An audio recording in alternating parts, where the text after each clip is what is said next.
Assalamualaikum warahmatullahi wabarakatuh.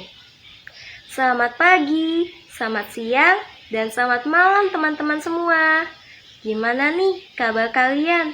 Semoga selalu sehat dan bahagia ya, dimanapun kalian berada.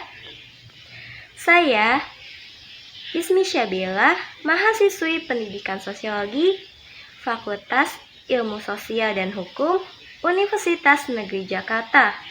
Pada kali ini, saya akan membahas topik yang sedang ramai diperbincangkan atau bisa dibilang sedang hangat-hangatnya nih, baik itu di media TV ataupun di media sosial.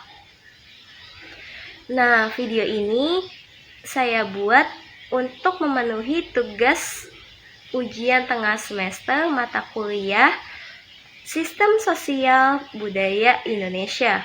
Selain itu, saya juga mengajak teman-teman semua untuk berdiskusi bareng saya tentang topik kali ini. Penasaran nggak topiknya apa? Tanpa berlama-lama lagi, dengarkan sampai habis ya. Nah, topik yang akan saya bahas kali ini ialah usulan Gubernur Jawa Barat Deddy Mulyadi atau biasa kita kenal atau kita sebut dengan KDM. KDM ini memberikan usulan nih bahwa vasektomi menjadi persyaratan untuk masyarakat menerima bantuan sosial atau bansos. Nah, karena usulan ini KDM memicu perdebatan luas di tengah masyarakat. KDM sendiri mengatakan bahwa kebijakan ini memiliki tujuan untuk mengendalikan pertumbuhan penduduk atau angka kelahiran penduduk di Indonesia dan memastikan distribusi bantuan yang diberikan lebih merata di masyarakat. Ia menekankan bahwa pria sebagai kepala keluarga harus mengambil peran aktif dalam program keluarga berencana atau yang biasa kita sebut dengan KB. Nah, jadi KDM ini menekankan nih bahwa bukan hanya wanita saja yang harus memiliki peran aktif dalam program keluarga berencana atau KB ini. Nah, KDM ini menekankan metode vasektomi sebagai pilihan utamanya di dalam usulan tersebut. Namun, sangat disayangkan bahwa pendekatan ini menuai kritik dari berbagai pihak atau bisa dibilang menuai banyak pro dan kontranya. Termasuk nih Komisi Nasional Hak Asasi Manusia atau biasa kita sebut dengan Komnas HAM. Komnas HAM sendiri menilai bahwa memaksa seseorang atau seorang individu untuk menjalani prosedur medis sebagai syarat penerimaan bantuan sosial dianggap sebagai melanggar hak asasi manusia dan privasi individu itu. Nah, untuk topik kali ini kita akan melihat juga dari perspektif dinamika sosial budayanya, teman-teman.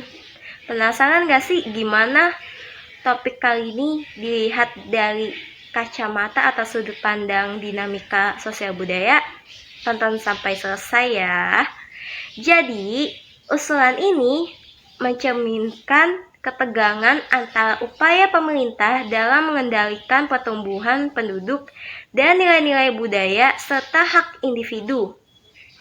Banyak komunitas di Indonesia memegang erat kepercayaan atau masyarakat luas nih masih memiliki prinsip yang teguh mengenai banyak anak dianggap sebagai berkah atau kita kenal dengan istilahnya banyak anak, banyak rezeki.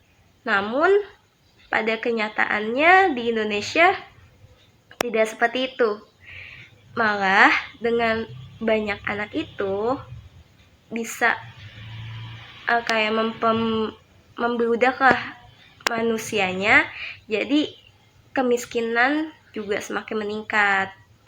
Nah, karena prinsip tersebut, kebijakan yang membatasi jumlah anak atau memaksa menggunakan metode kontrasepsi tertentu dianggap bertentangan dengan nilai-nilai budaya dan kepercayaan di masyarakat. Selain itu, pendekatan yang mentargetkan pria untuk menjalani vasektomi juga dianggap menentang norma gender tradisional yang seperti kita ketahui bersama ya. Jadi, kalau seorang lelaki atau pria itu KB atau vasektomi, itu dianggap hal yang tabu, yang dimana tanggung jawab KB ini nih selalu atau seringkali dibebankan kepada perempuan. Padahal nggak ada salahnya juga loh untuk laki-laki menjalani vasektomi. Nah, untuk dicatat atau untuk teman-teman ketahui nih, bahwa partisipasi pria atau laki-laki dalam program KB ini dapat membawa manfaat signifikan bagi keluarga dan masyarakat dalam menekan angka kelahiran di Indonesia. Menurut Badan Kependudukan dan Keluarga Berencana Nasional atau biasa kita kenal dengan BKKBN, vasektomi ialah metode kontrasepsi yang aman, efektif, dan tidak mempengaruhi fungsi seksual pria.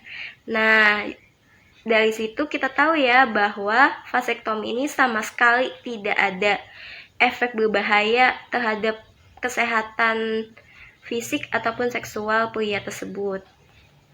Bahkan nih, pemerintah juga menawarkan vasektomi secara gratis dan memberikan insentif atau kayak semacam hadiah kepada pria yang bersedia menjalani prosedur ini. Misalnya di Semarang, pria yang menjalani vasektomi menerima stimulan atau hadiah sebesar 1 juta rupiah sebagai bentuk apresiasi atas partisipasi mereka dalam program KB tersebut.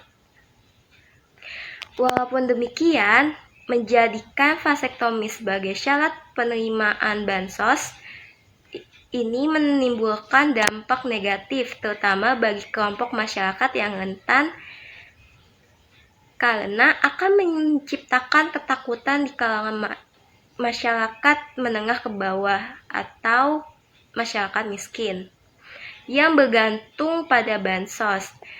Dan juga pendekatan ini dianggap sebagai bentuk pemaksaan yang melanggar hak individu atas keputusan terhadap tubuhnya sendiri.